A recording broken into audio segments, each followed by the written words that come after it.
take a slow breath. Let yourself arrive here without urgency. Right now, as you listen, what is pulling at your attention? Maybe it's a notification waiting to be checked. Maybe it's a thought about what you should be doing next. Maybe it's just that low hum of restlessness that never fully turns off. When was the last time you sat without reaching for something? Not to be productive, not to improve, just to sit. We live in a world that moves quickly, but speed isn't direction, noise isn't depth, and being busy doesn't always mean you're really here. Sometimes, in the middle of an ordinary day, a small question surfaces. It doesn't shout, it doesn't demand anything, it just lingers in the background. What is all of this for? Not in a dramatic way, not because something is falling apart, just in the quiet spaces between tasks, between conversations, in the seconds after you put your phone down. You might feel it late at night, when the screens finally go dark and the room is still. A subtle sense that something important is being missed, not out there, in here. Meaning rarely makes a scene. It waits, and maybe, right now, you're willing to notice it. Searching for meaning isn't about uncovering one perfect answer. It's more about paying attention to how you're living. It shows up in small ways, in how your mornings begin, in the thoughts you rehearse without realizing it, in the conversations you lean into and the ones you quietly avoid. It shows up in what you tolerate, in what you keep postponing, in what you want but rarely say out loud. In a distracted world, attention is constantly being pulled. Every platform wants it. Every headline reaches for it. Every device is built to keep it. But attention isn't just a resource. It's participation. Where you place it, you place your life. If your attention is scattered, your inner world can start to feel that way too. If it's always pointed outward, it becomes harder to hear what's happening inside. Meaning begins with awareness, not intense awareness, just honest noticing. What do you feel when the noise drops away? Is there tiredness beneath the busyness? A bit of loneliness beneath the scrolling? A quiet dissatisfaction you've been brushing aside?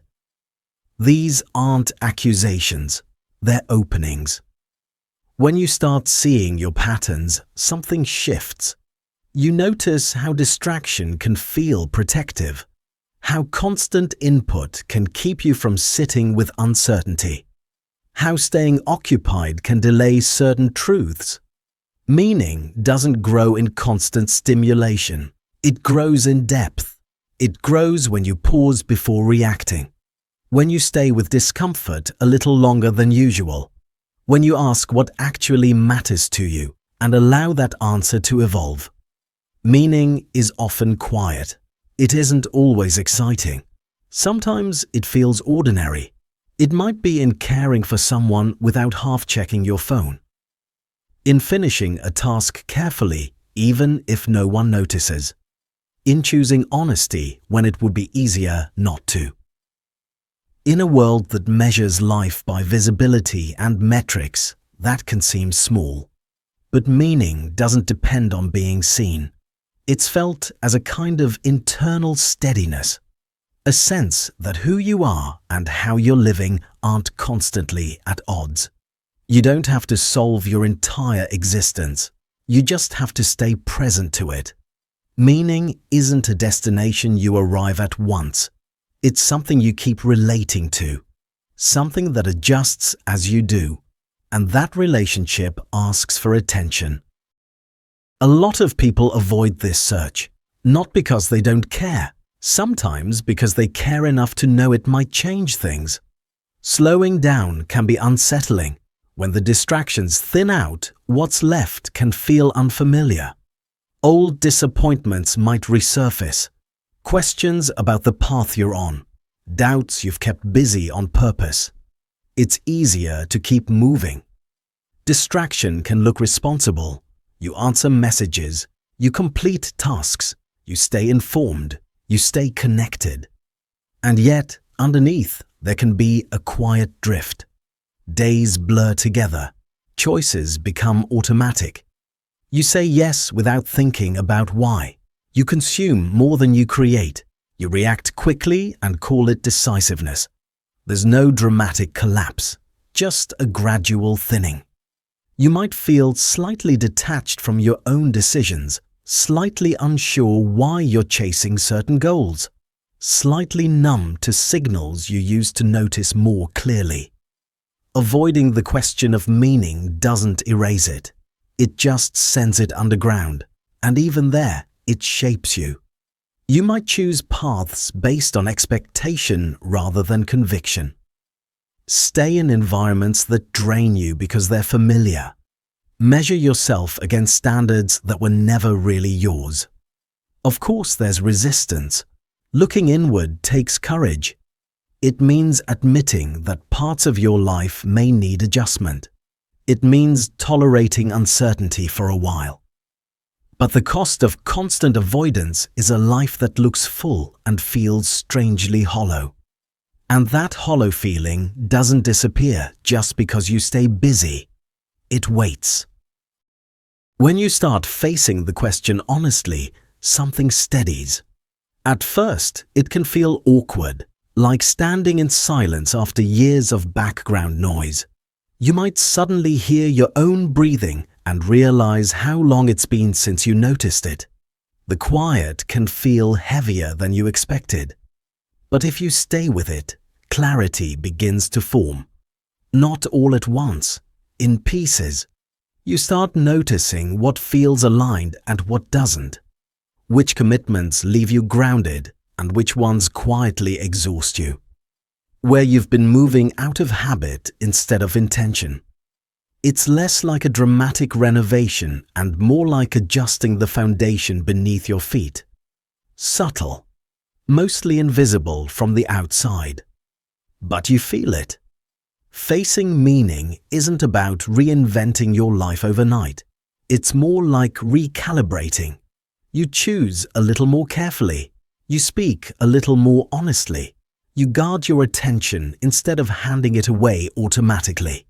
You close certain doors, not out of fear, but because you understand that every open door asks something of you.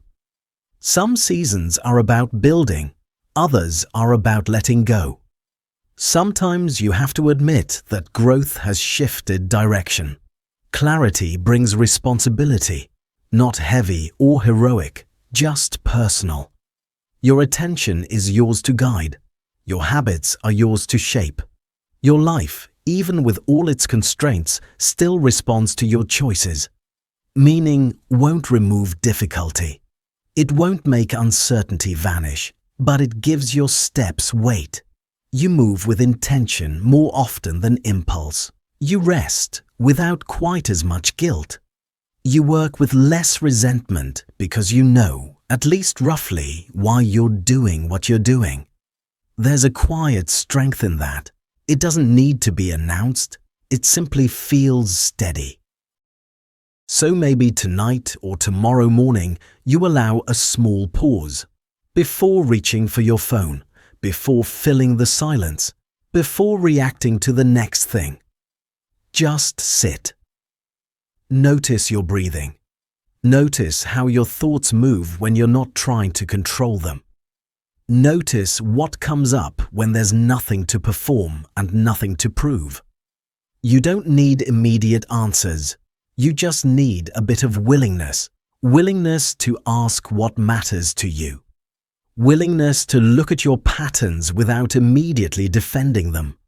Willingness to adjust slowly where something feels off.